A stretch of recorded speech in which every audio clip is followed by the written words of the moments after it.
الحمد لله نحمده ونستعينه ونستغفره ونعوذ بالله من شرور أنفسنا ومن سيئات أعمالنا من يهده الله فلا مضل له ومن يضلل فلا هادي له أشهد أن لا إله إلا الله وحده لا شريك له وأشهد أن سيدنا ومولانا محمدا عبده ورسوله أما بعد فأعوذ بالله من الشيطان الرجيم بسم الله الرحمن الرحيم إن الذين آمنوا وعملوا الصالحات كانت لهم جنات الفردوس نزلا خالدين فيها لا يبغون عنها حولا وقال النبي صلى الله عليه وسلم قال الله تبارك وتعالى أعددت لعبادي الصالحين ما لا عين رأت ولا أذن سمعت ولا خطر على قلب بشر۔ محترم برادران اسلام، پردہ نشین مائیں اور بہنیں اور پیارے بچوں، قرآن مجید کی ایک آیت اور نبی پاک صلی اللہ علیہ وسلم کی ایک حدیث مبارکہ کا حصہ آپ کے سامنے پڑھا ہے ہم نے۔ حسب معمول آج جنت کے حالات اور جنت کے سلسلے میں کچھ گزارشات آپ حضرات کی خدمت میں عرض کرنی ہے۔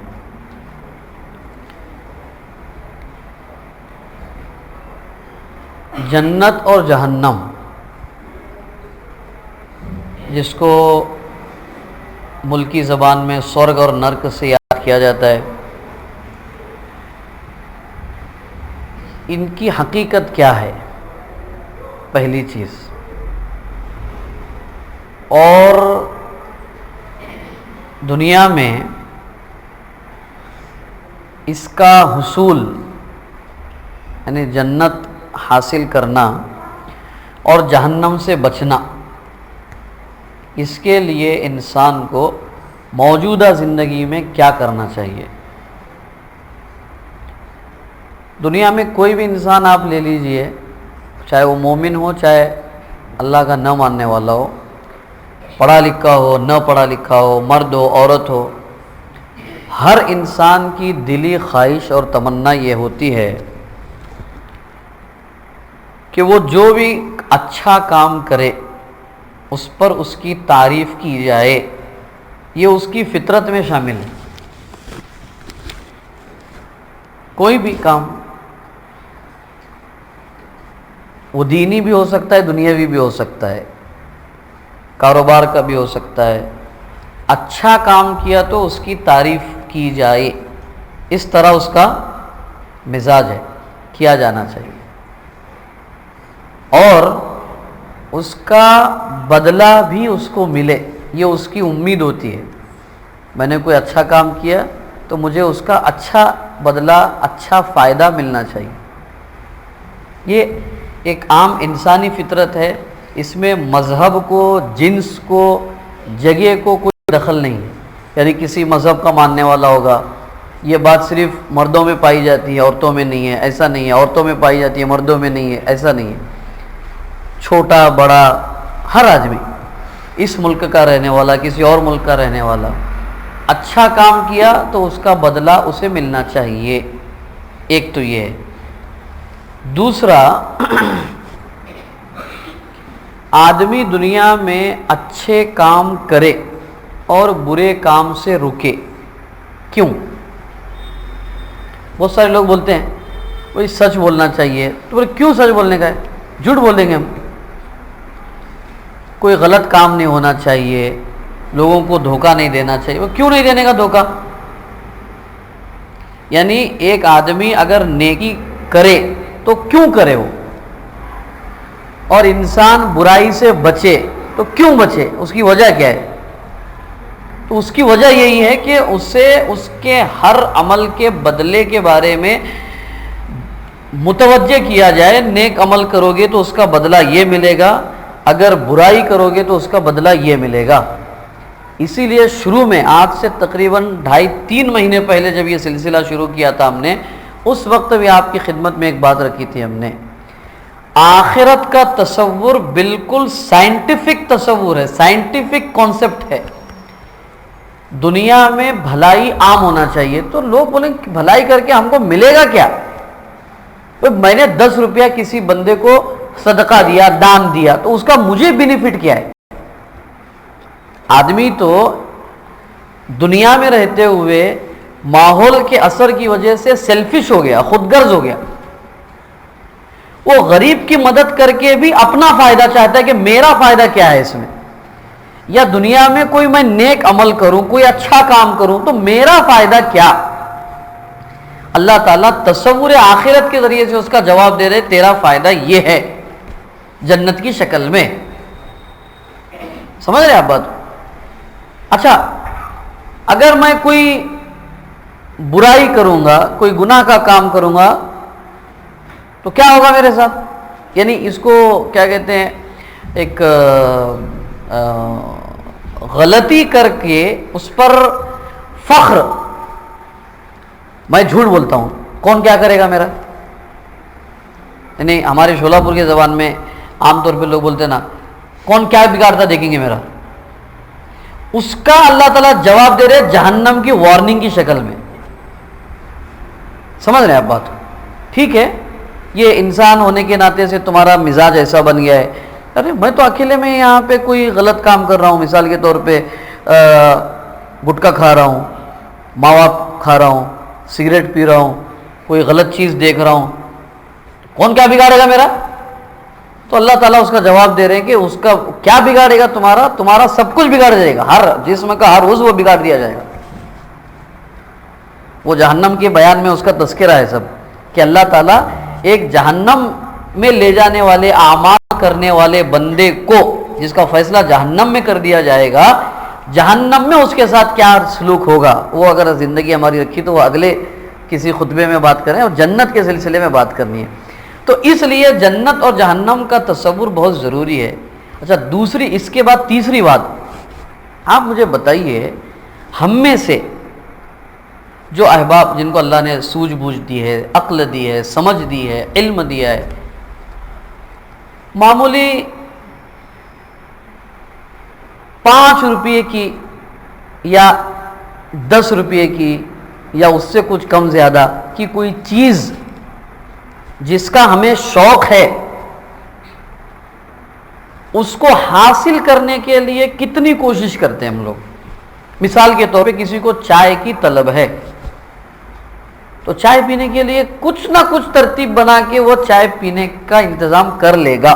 کچھ نہ کچھ دوست کو بولے گا چلو چائے پیتے ہیں آج، فلاں کرے گا، گھر جائے گا، بیوی سے کہے گا، جو بھی، یعنی جو چیز اس کو چاہیے یا جس چیز کا فائدہ اس کو معلوم ہے وہ حاصل کرنے کے لیے کتنی کوشش کرتا ہوگا.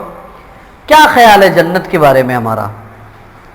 یعنی جنت کے سلسلے میں سب سے پہلی بات تو یہ ہے کہ کیا جنت کی قیمت، میں بہت سادہ اور گہرا جملہ کہہ رہا ہوں، کیا ہمارے نظروں میں، ہمارے دل و دماغ میں ہماری کوئی بھی پسندیدہ چیز آپ اپنے ذہنوں میں لا لیجیے. بچے آپ اپنے طور پہ لے سکتے ہیں، ہم بڑے اپنے طور پہ لے سکتے ہیں، مائیں بہنیں اپنے طور پہ لے لیں. مجھے جو چیز پسند ہے، جو بھی ہوگی ایکس وائی زیڈ، پہننے کی، کھانے کی، استعمال کرنے کی، کوئی بھی چیز ہو، کیا جنت ہماری نظر میں اس چیز کے برابر ہمارے نزدیک اہمیت رکھتی ہے کیا؟ ایک سوال.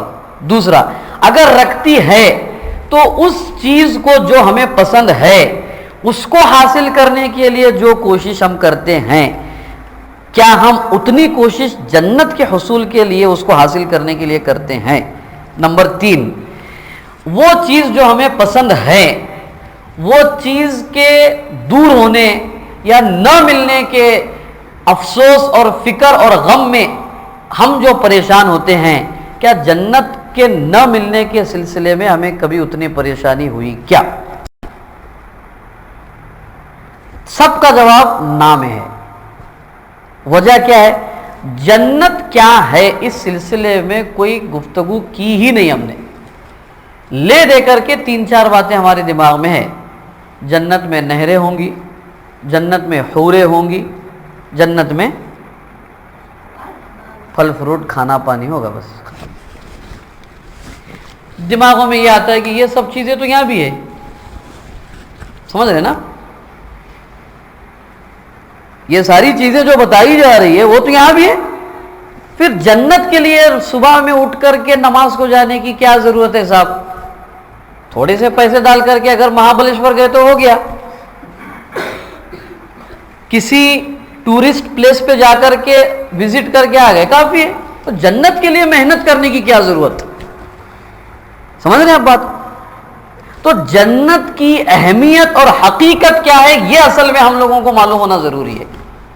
تو اس کے لیے محنت کریں گے, کوشش کریں گے, اور اس کے لیے جو کوشش محنت کر رہے ہیں اس میں جو تکلیف, آزمائش, مصیبت آتی ہوگی اس کو برداشت کرنا, اس پر صبر کرنا آسان ہوگا. لیکن جنت کے سلسلے میں اگر اس کی حقیقت ہی معلوم نہیں ہے تو ظاہر بات ہے نہ اس کے لیے ہم محنت کریں گے, نہ اس پر آنے والی تکلیف و مصیبتوں پہ صبر کریں گے, کچھ نہیں ہوگا. تو جنت کی حقیقت کیا ہے؟ سب سے پہلی بات یہ, ٹھیک ہے. دیکھیے دنیا میں ہر انسان کی الگ الگ خواہش ہے, تمنا, آرزو, امید, ضرورت الگ, ہر انسان کی اپنی اپنی الگ الگ ہے.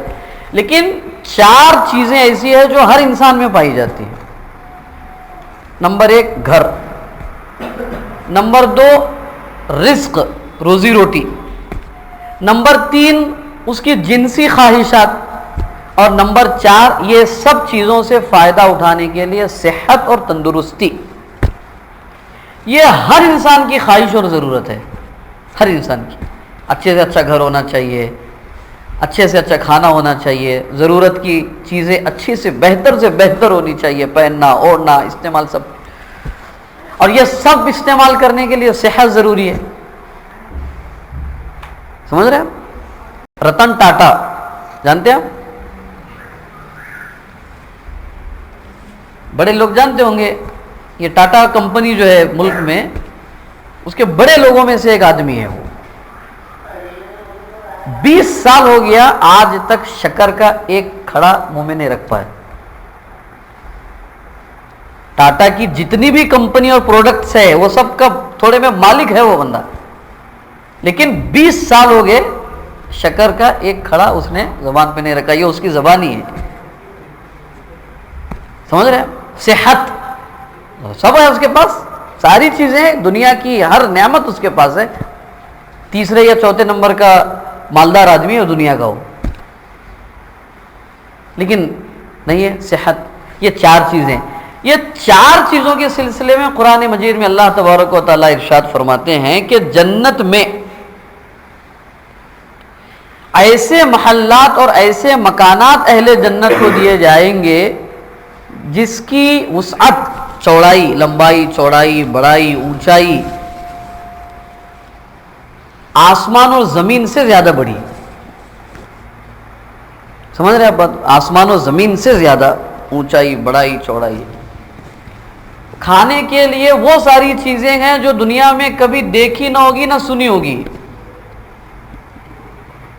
ان کے لیے ان کی بیویاں ہوں گی, اور یہ سب کچھ خالدین, ہمیشہ ہوگا, بغیر بیماری کے, بغیر موت کے, بغیر ٹینشن اور فکر اور غم کے.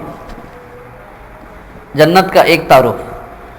جنت, دوسری بات, جنت کا دوسرا تعارف, رسول اللہ صلی اللہ علیہ وسلم نے فرمایا, حدیث قدسی میں اللہ تعالیٰ فرماتے ہیں, اعددت لعبادی الصالحین, میرے نیک بندوں کے لیے میں نے وہ چیزیں تیار کی ہیں ما لا عین رأت.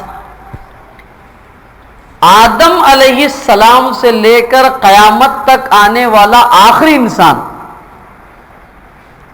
کسی انسان کی کسی آنکھ نے اتنی بنیادی, اہم اور بڑی اور خوبصورت چیزیں دیکھی ہی نہیں ہے.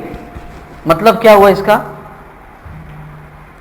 اتنی یونیک ہے وہ, اتنی انوکھی چیز ہے جس کو کسی انسان نے ابھی دیکھا ہی نہیں ہے.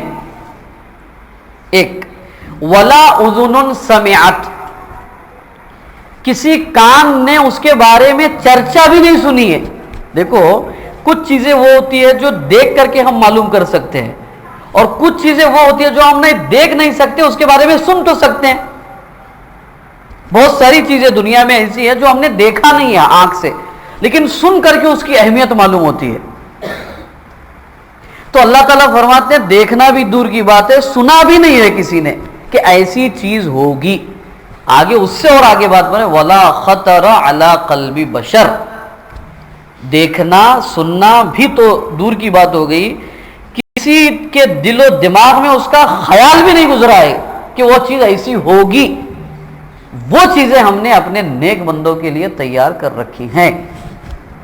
اب خیال میں تو کیا بھی ہوتا ہے، خیال میں تو یہ ہوتا ہے کہ میں جو ہے اس ملک کا بادشاہ بن گیا، لیکن اللہ تعالیٰ فرماتے ہیں جنت اتنی بلند چیز ہے، اتنی اعلیٰ چیز ہے، اتنی بڑی چیز ہے کہ کسی کے خیال میں بھی وہ آ نہیں سکتی ہے.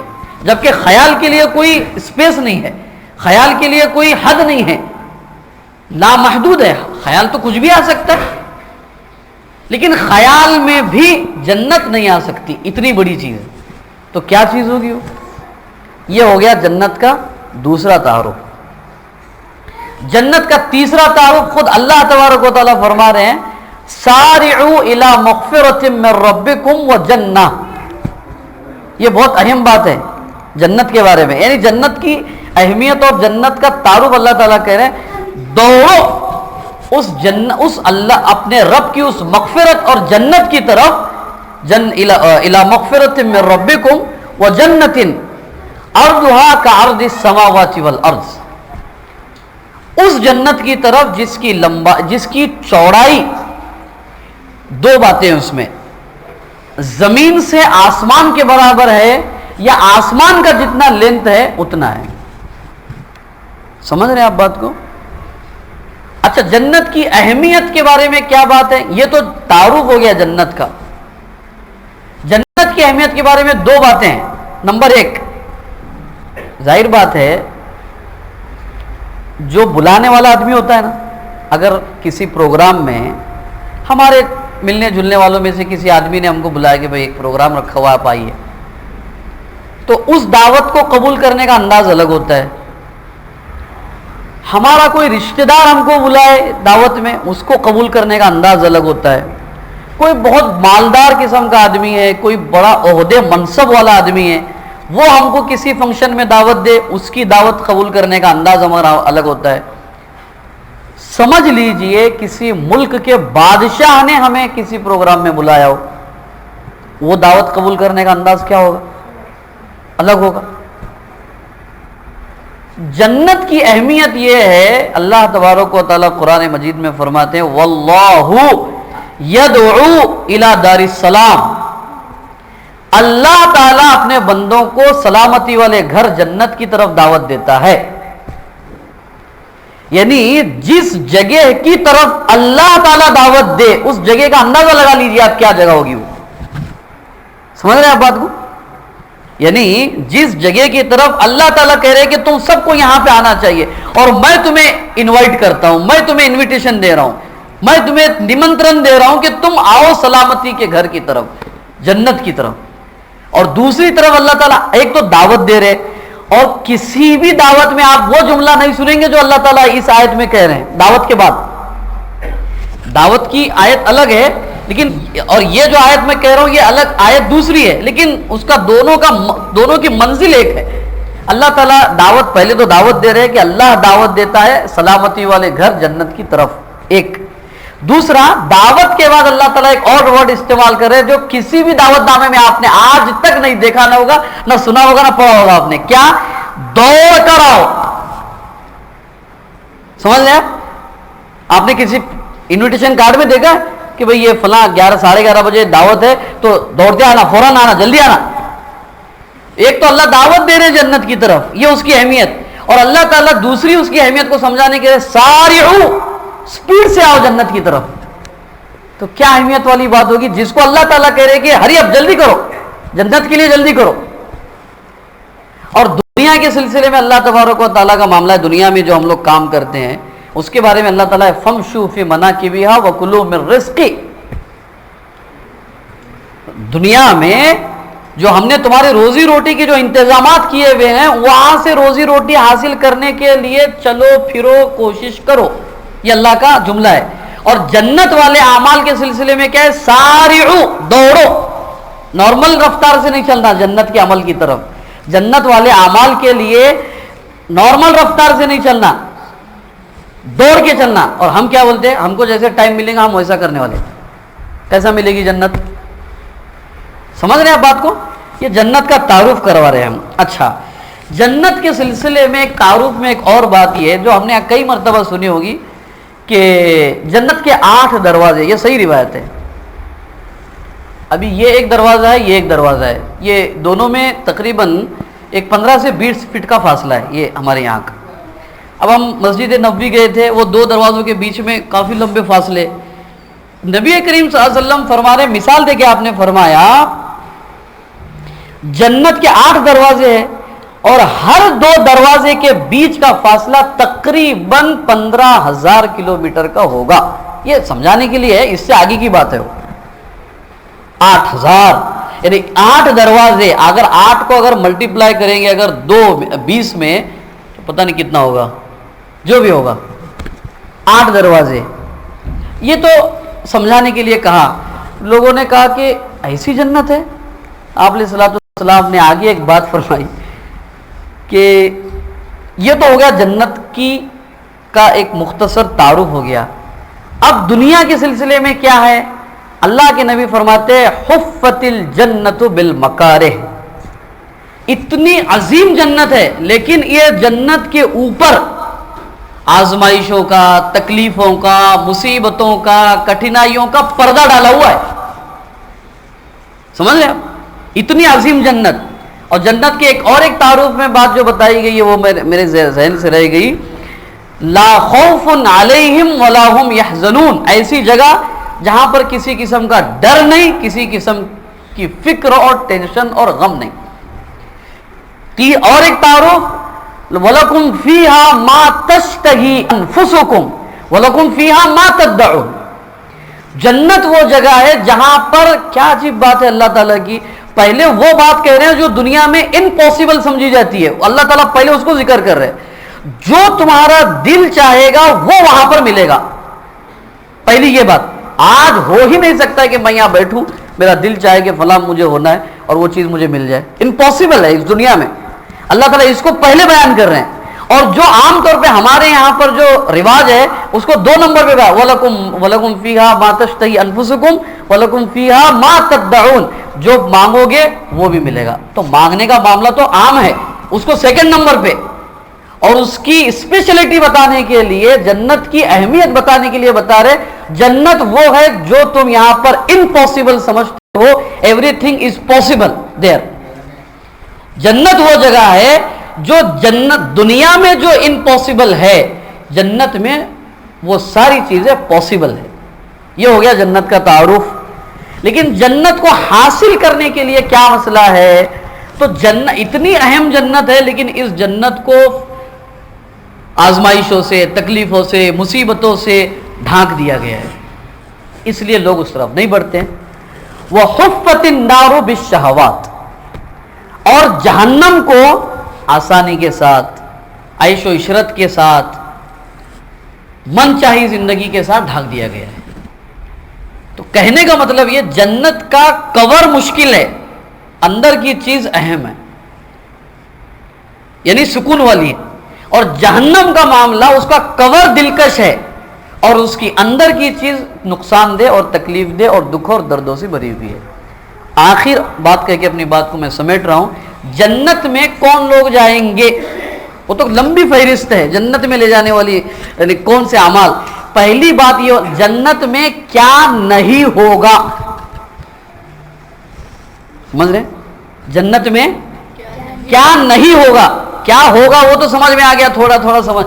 کیا نہیں ہوگا؟ لا يسمعون فيها لغوا ولا كذابا. جنت میں ٹائم پاس نہیں ہوگا، گپا شپا نہیں ہوگا. چوک میں جا کے ٹائم پاس کر کے آتے ہاں. لغون، لغو کا مطلب ہر وہ کام، ہر وہ بات، ہر وہ چیز جس میں نہ دین کا فائدہ ہو نہ دنیا کا فائدہ ہو، نہ انسان کے اپنے جسم کا فائدہ ہو نہ اس کی روح کا فائدہ ہو. ایسی ہر چیز، ہر کام، ہر عمل کو لغو کہتے ہیں. ایسی کوئی چیز جنت میں نہیں ہوگی. اب ہمیں سمجھنا چاہیے کہ ہم لغویات میں اس کا مطلب کیا ہوا؟ یعنی لغویات میں مشغول رہنے والا بندہ جنت میں نہیں جا سکتا. ایک بات. دوسری بات اللہ تعالیٰ نے فرمائی وَلَا كِذَّابًا، جنت میں جھوٹ نہیں ہوگا. مطلب کیا ہوا؟ جھوٹا شخص جنت میں نہیں جا سکتا. تیسری بات آپ علیہ السلام نے فرمائی جنت کے جو لوگ ہوں گے ان کے دلوں میں کینہ، کپٹ، حسد، بغض، عداوت، دشمنی نہیں ہوگی. دل ان کا پاک صاف سلیم الفطرت. الا من اتى اللہ بقلب سلیم، صاف ستھرا دل جس کا ہوگا وہ جنت میں جائے گا، یا جس کے دلوں میں کچھ کدورت ہوگی ان کو صاف ستھرا کر کے جنت میں داخل کیا جائے گا. اس کا مطلب یہ ہوا کہ جن کے دلوں میں دنیا میں کسی کے بارے میں حسد ہے، کینہ ہے، کپٹ ہے، بغض ہے، دشمنی ہے، عداوت ہے، ایسے افراد اور ایسے اشخاص صوم و صلات کے پابند ہونے کے باوجود بھی جنت میں نہیں جا سکتے. سمجھ رہے ہیں آپ بات؟ جنت میں یہ ساری چیزیں نہیں ہوگی. ٹھیک ہے، اللہ پاک آپ کو مجھے عمل کی توفیق عطا فرمائے. جنت کا تعارف وہ تعارف ہے جو لکھنے والوں نے کئی ہزاروں صفحے اس پہ لکھے ہوئے.